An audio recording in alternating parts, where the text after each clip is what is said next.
Hi, this video is about how to add text into your JavaScript in Replit. So let's take a look at this example right here. If I run the script, I got a blue screen where I also have this X and Y location that I can actually see where my mouse is. And that's created by line 11 using word text, and that's what we're going to use today. So line 11 can be a reference point. I'm going to start on line 13 just to give some space above to separate the word. If I want to say hi on the screen, I would have to wrap the word hi in quotation mark. And let's see what happens if I run it. Nothing came up. That's because in addition to putting the text in there, you also need to indicate the location of where you want your word to be. So if I want my word to start at, let's say 60, 80, I would do comma 60, comma 80. Now let's see. Great, the word hi came up. But that's not as interesting yet, right? So I actually found some computer science quote online, and this is the one that actually got my attention. Commenting your code is like cleaning your bathroom. You never want to do it, but it really does create a more pleasant experience for you and your guests. So I'm going to copy this by using Command C or Control C, depending on computer type. And I'm going to highlight the word hi and replace the quote. Now let's see what happens if I run it. So the quote or the text is there, but it does not run all the way to the end. It stops at the word it right here because that's how big our canvas goes. That means we actually need to add another number to our code so it wraps to the second line, because one line is not enough to show the whole quote. And that is where we add the third number, and this number is actually in reference to your 600, the width of your screen, your canvas screen, and where you begin. So if I take 600 minus the 60, my wrapping space should be maximum 540, because that's how much 600 minus 660 would give me. And now let's see. My code just made it to the end of this. So if I want a little bit space at the end, my wrapping should be a little bit less than 540, like maybe 520. Then it should leave some space at the end where you don't hit all the way to the end of the canvas.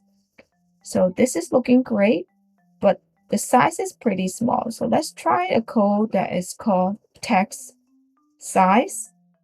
And I'm going to code above our word.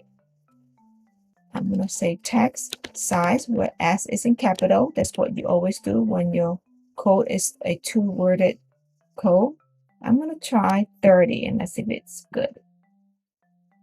That's pretty good. It takes up the screen pretty well. And now, here's the fun part. Let's choose some creative font to make our screen bigger. And I just actually hit space twice because anytime I want to actually style my word, either it's a shape or the text, I normally have to style above the text. So I'm going to be adding text font above soon. And now let's take a look at this Google Fonts website. Fonts.google.com is the link to there. As you scroll down, you can see a lot of choices. So the one that I happen to like, let's do this one, the dancing script. I think that looks pretty amazing. You will see on the side there are a few choices of size, but it doesn't matter because we have another code that we can use to control it. So I'll pick the first one by clicking on this that says select this style. Nothing came up on my screen. Sometimes it might pop up right away. If it doesn't, you have to click on this on the top, the one that says view your selected font families. It's a little plus sign with 3 squares. Once you click on that, you will see that there's a panel popping up on the right side. The first thing that you see in the gray box is about embedding this into your head tab, which says right here. So I am going to copy everything that's in the gray box. And once I get back to my file, inside the first file that says index.html, you will see that the head text starts on line 3, ends on line 14. That means whatever I just copied, I can put it in between them. So let me go to the front of line 14 and hit enter to create some empty spaces inside my head tag. And I'm going to paste this in here. If I hit run and I come back to my code and hit run, there's nothing that is working yet because all I did so far is linking to this website as reference. I will need a second part. And if I actually zoom in a little bit, the second part is called CSS rules to specify the family. This is the name that we will be using, but we don't need a semicolon at the end because this is not part of the name.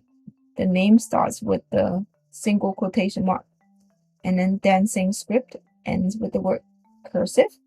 I'm going to copy that, and again, not the semicolon. Once I come back to my script.js file, I'm going to code just above the text size, and this time I'm going to use text font. F is in capital.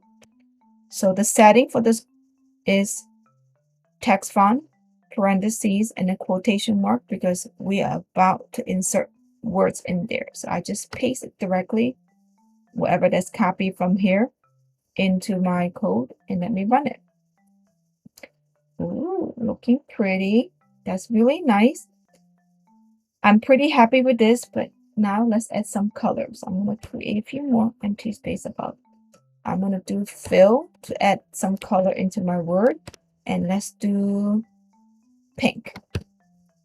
If I run the code, that's pretty nice. And I actually am thinking of one extra step. Why don't we create a shadow effect? So I'm thinking if I copy the same code, right, this whole set of code, and I paste it underneath.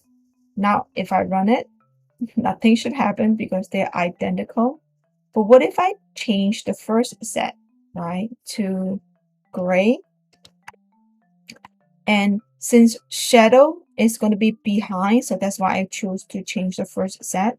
And it should be shifted a little bit to the right. So my 60 is where it's controlling my X location.